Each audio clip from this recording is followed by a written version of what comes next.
Hello and welcome to another video. In this video, we shall discuss about the linearization.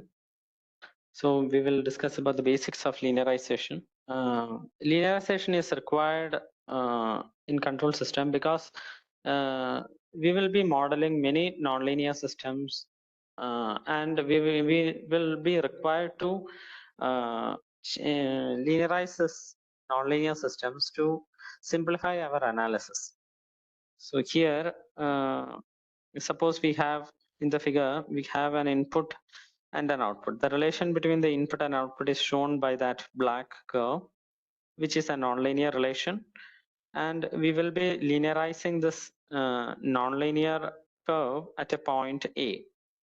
So to linearize, we will take the slope at that point A. The blue straight line is the slope at that point A. Now delta f of x is the change in f of x for a small change delta x in x. So for a small change in x, delta x, we will get delta f of x. So that is approximately equal to ma into delta x. Ma is the slope of that curve at a point A. So we suppose we are working around that point A and we want to linearize that curve around that point A.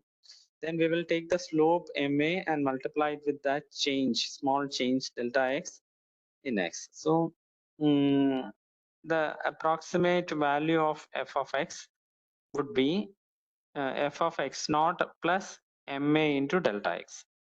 So the value of f of x at a is f of x naught, and the value of the function f of x for a small change in the input around x naught would be ma into delta x. So the value of the function, the third point, f of x is approximately equal to f of x naught plus ma into delta x. So we will begin with a small example. Linearize 5 cos x. 5 cos x is a nonlinear term.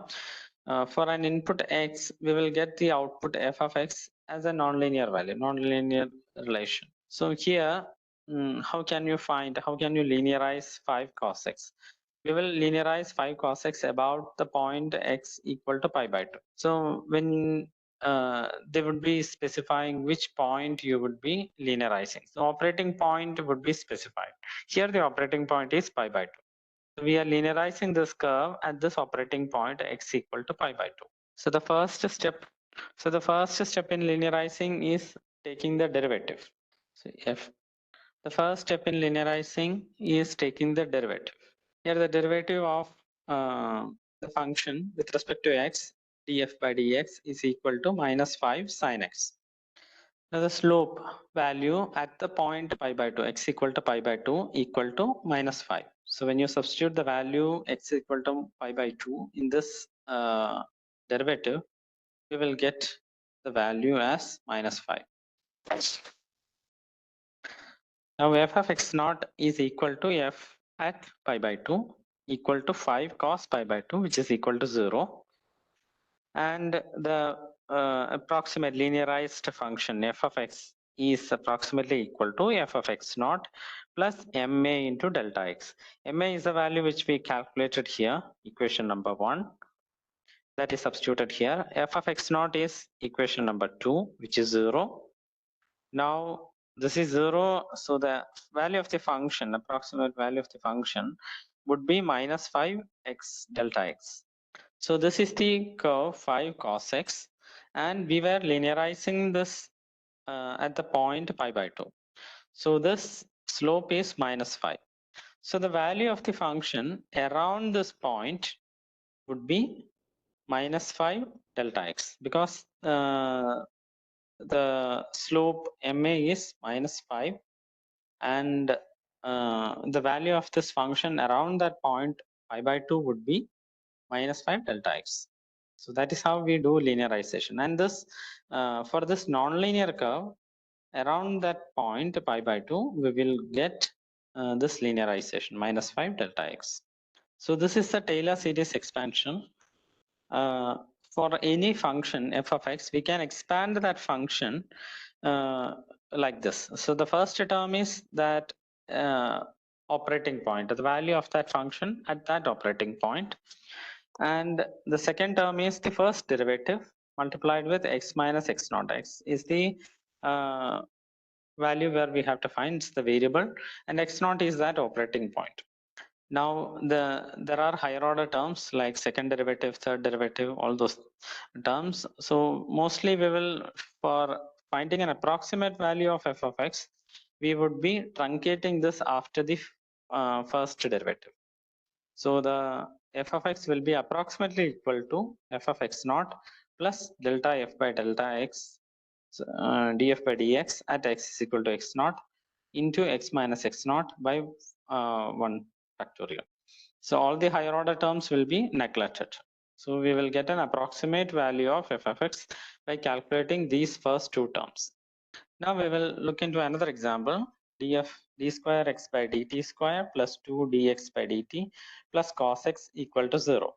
And we need to linearize the above equation about the point x equal to pi by 4. So they have given the operating point as x equal to pi by 4. So here the nonlinear term is cos x. So we will first take that cos x outside and we will first linearize that term alone.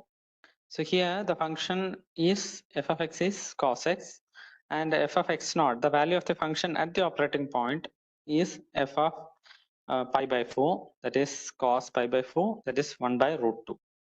Now the first derivative df by dx at x equal to pi by 4 is minus sine pi by 4, that is equal to minus 1 by root 2. So now by Taylor series expansion, the function f of x is equal to f of x naught plus df by dx at x equal to x naught into x minus x naught plus higher order terms.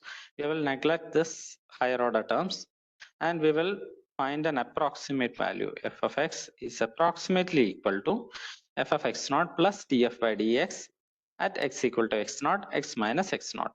So by Taylor series expansion, our function cos x is approximately equal to 1 by root 2, that is this term, that is f of x naught, and the second term df by dx at x equal to x naught, that is these terms, and x minus x naught is given by this delta x.